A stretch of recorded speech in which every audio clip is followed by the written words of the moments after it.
In the meantime, let me welcome on board. We have with us Anand Roy, the MD at Star Health and Allied Insurance, joining in on the show right now. Anand, hi, morning. I'm looking at the non-life revenue, which has risen to a new high for you for a second straight month in the month of August, and GWP as well saw uptick of about 5% coming in. In August 2022, you have underperformed, however, as compared to the industry average, and your market share as well has gone down by 27 bips. Wanted to understand what are the key triggers and what's the outlook going forward?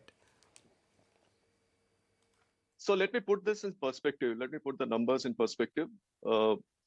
If you look at the overall growth rate of the company is currently growing at around 13% on a YOY basis at the top line level. But if you, we are, as I have guided earlier and we have spoken about it, our company is more focusing on the retail health insurance piece amongst the various segments in health insurance. Our focus is on the retail segment.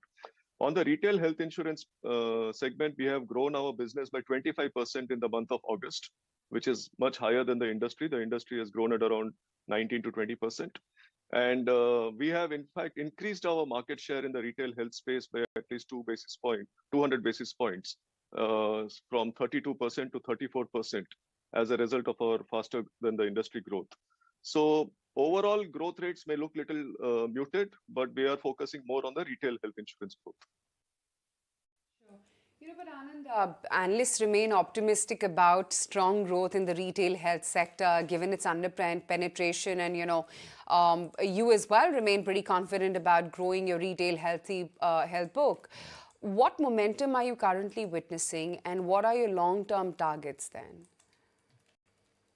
Yeah, thanks for asking that question. It's a very good question. And see, as you rightly said, the penetration of health insurance is still very low in the country. And if you look at the retail health penetration, it is, there are various numbers, but there are estimates that only about 5 to 6 crores Indians have any kind of private retail health insurance for them.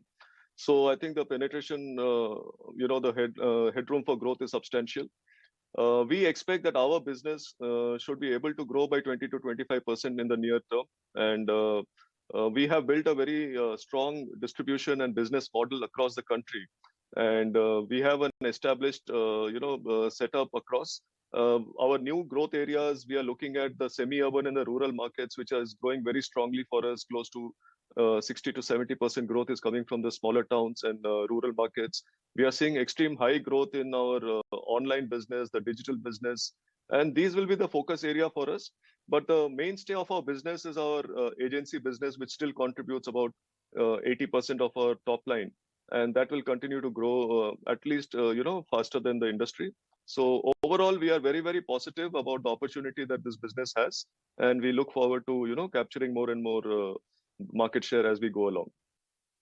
Anand, the other thing which has been grabbing a lot of headlines is the dematerialization of insurance and the impact that could have on the sector. Could you talk to us about what kind of impact do you envisage and what could be the lateral, pivot from that? I think, in my view, this is a very positive development because this is the age of digitalization, and every other industry has adopted to it. And insurance business has been traditionally a little slow in adopting to technology advancements. I think this is a step in the right direction. If all insurance policies are dematerialized and made available at the click of a button, I think this will rapidly improve customer service. And it will also help in reducing cost for the insurance companies as we go forward. There may be an upfront cost in the first year, but I think in the long run, it is beneficial to both the customers as well as for the insurance companies. It is definitely a very positive step. Okay, so a win-win for everyone. But coming back to your own business, we have seen an increase in the medical cost post the COVID times as well, and your non-COVID claims still continue to be high. Can you talk to us about when do you expect it to normalize, and are you likely to take some sort of repricing to battle the inflation?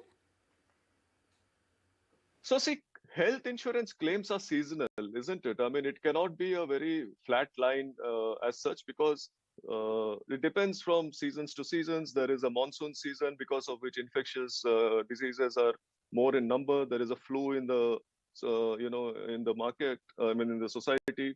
So there are various reasons why claims trend upwards and downwards, but we are very confident, having been in this business for the last 15 years, we know what plays out during the years, and we are very confident about how to manage the business.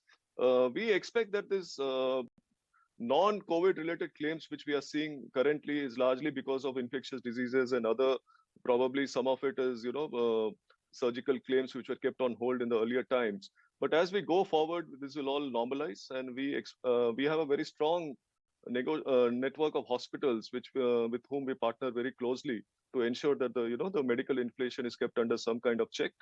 So that being said, so claims, we are very confident that we will be able to deliver what we have guided to the market. As far as our pricing is concerned, we have taken price hikes in two of our products recently. We are looking at some other products in terms of price revisions. We are working on it. This is an ongoing process. As and when we feel that the portfolio of the product a review is required, we definitely go for the price increases. So we expect in the next 3 months, at least one or two products we will be repricing. Now, the IRDAI is becoming open, giving a lot more flexibility to insurers, such as launching products when taking approvals, new license processes as well, which we understand are being improved. How is this, how are you viewing this change and possibly even new entrants and competition now? So these changes are absolutely wonderful and very, very positive for the insurance industry and for the customers.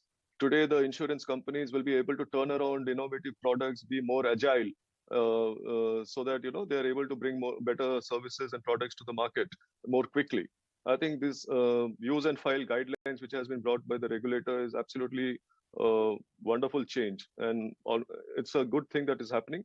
Competition was always present, and competition has been very intensive in the health insurance business for the last many years. It will continue to be so, which is good for the market. And we believe that, more competition will definitely create awareness of health insurance in the society, which is very, very essential for the time being. So we are not so much bothered about the competition because we believe we have a very strong distribution service and a product network. But we believe that the changes that is happening, the positive changes that the regulator is bringing about, is very, very encouraging. That the IRDAI is also looking to expand the ways in which insurers can hedge their balance sheet against MTM risk and long-term guaranteed returns. How does this impact the industry and in particular your company? See, I can speak for Star Health.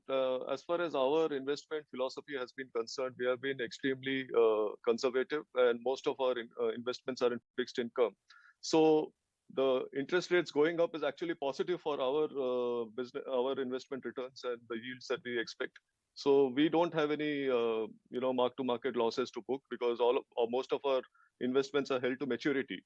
So in that context, we are well placed.